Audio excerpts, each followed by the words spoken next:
Hello, I'm Dr. Marty Rossman. I'm a physician, a health educator, and wellness specialist with over 50 years of experience teaching people from all walks of life how to manage stress, reduce stress, prevent stress, and improve their health and stress resilience.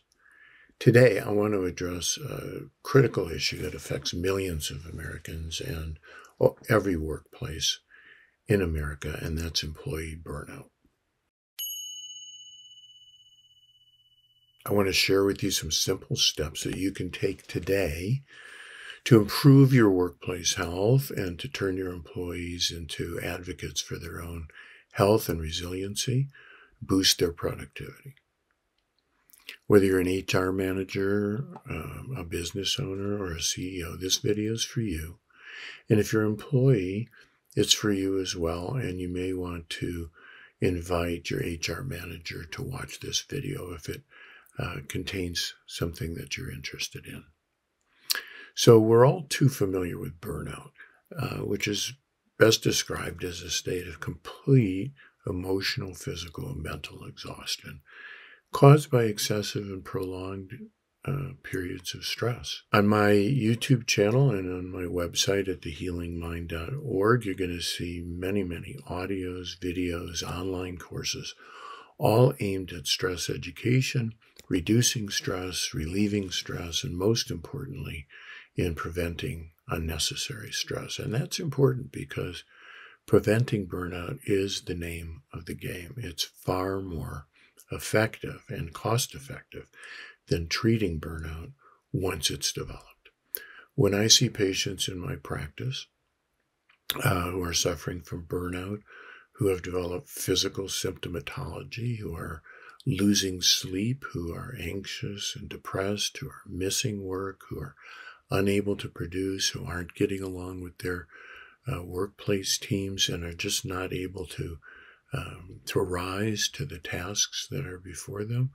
It's a 6 to 12 month process to get them really healthy and resilient and ready to go to work and ready to do what they need to do to get them back. And it's much easier to deal with people when they're showing early symptoms or even before they show any symptoms. Prevention is the name of the game when it comes to burnout. And recognizing the early signs is really important. Now, let's be realistic. Stress is unavoidable in the workplace. It's also unavoidable in life because everything that demands change, everything that demands a response from the organism is stressful. So a 2023 report called the Work in America Survey reported that, quote, 77% of workers report work-related stress, unquote. Well, frankly, I'm surprised it wasn't 100%, because I think there's 23% of those employees that are just unaware at how stress is affecting them on a daily basis. You can't avoid stress. We live in stress like fish live in water. But the amount of stress, the type of stressors, and the ways that an individual responds to stress make the difference between the employee that burns out and the employee that rises to the challenge. That same 2023 report goes on to say that 57% of workers have experienced significant negative impacts of stress, which include things like 31% reporting emotional exhaustion, 26% reporting lack of motivation at work, 25% wanting to isolate and spend more time themselves, which of course is not great for workplace teams, and 23% experiencing and expressing a desire to quit their jobs. That's quite a bit. Another 20% of people report lower productivity, more irritability and anger with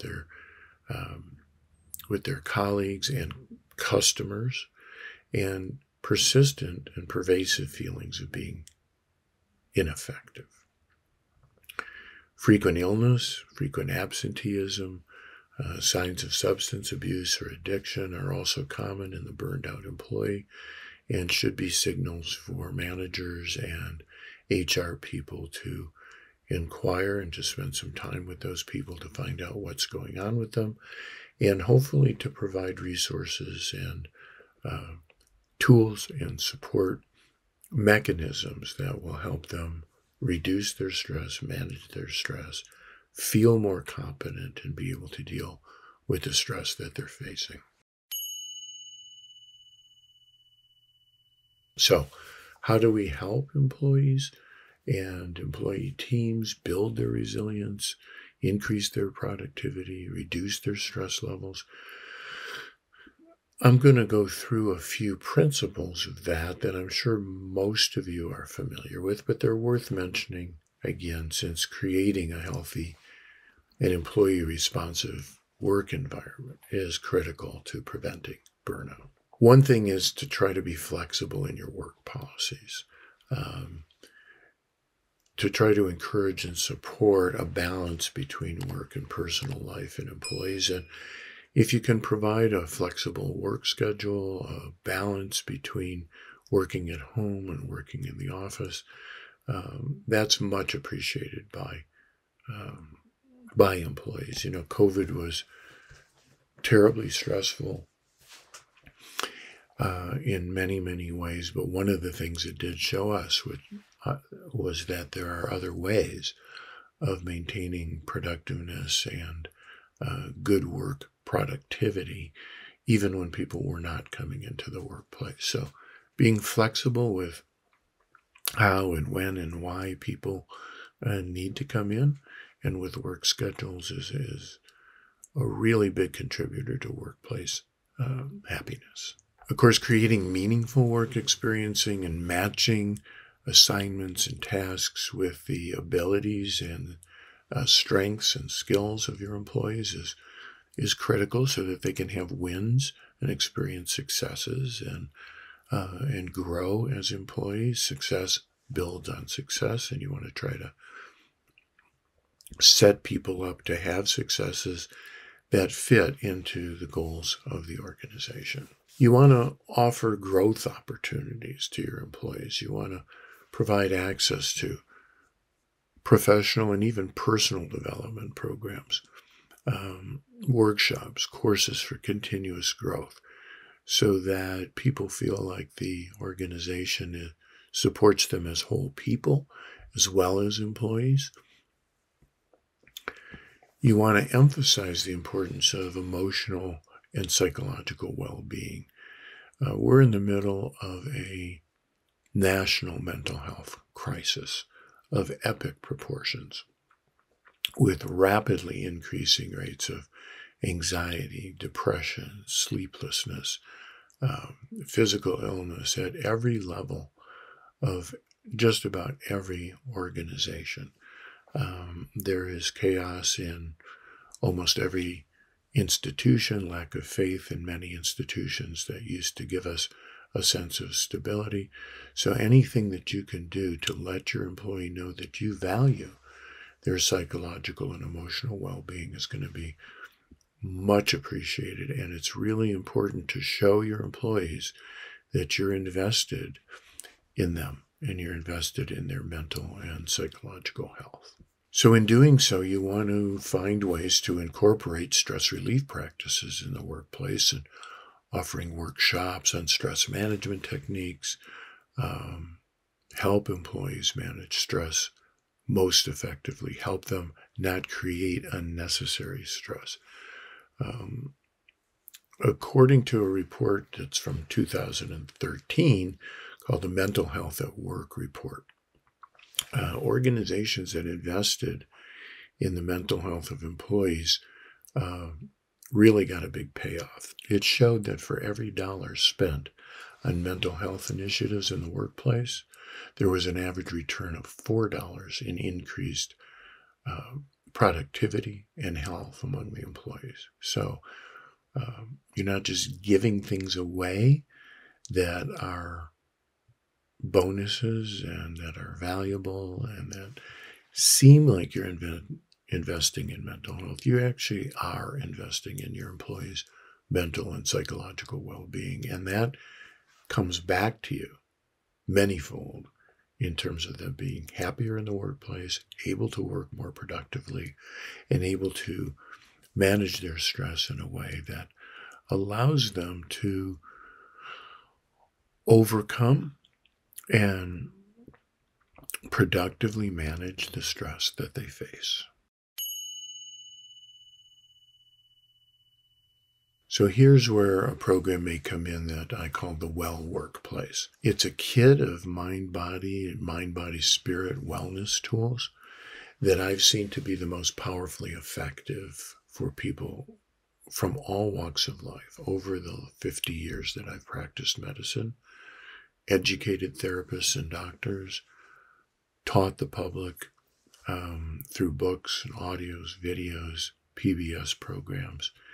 These are the skills and the techniques that I have seen to be the most effective, the easiest to implement, and have the biggest payoff of any that I have investigated, and I have investigated a lot. This toolkit puts powerful tools of deep relaxation, mindfulness, guided imagery, problem-solving skills in the hands of every employee in your workplace, no matter what level of the workforce or management they work at. It'll teach people to step back and understand their stresses from a different and unique perspective that allows them to approach it and manage it more effectively.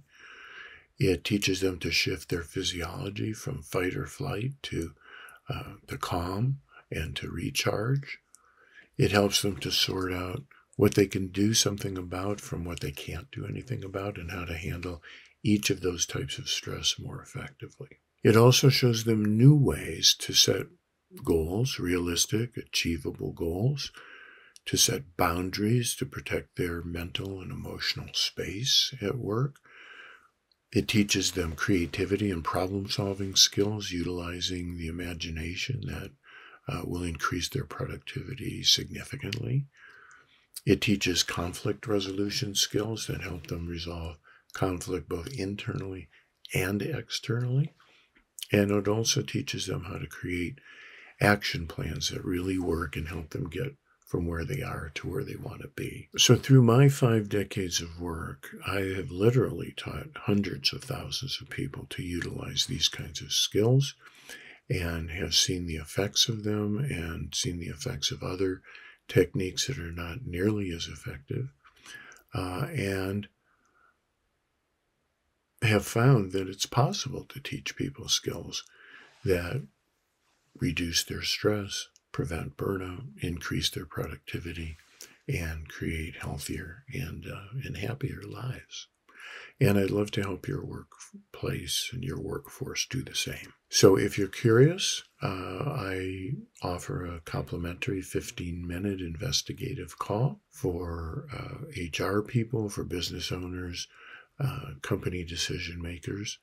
And you'll be able to see inside the course and experience some of the tools for yourself and understand how the Well Workplace Toolkit can help your organization reduce stress, increase resilience, increase productivity, and increase happiness. So if you are interested, follow the link below the video and have us book a call with us today.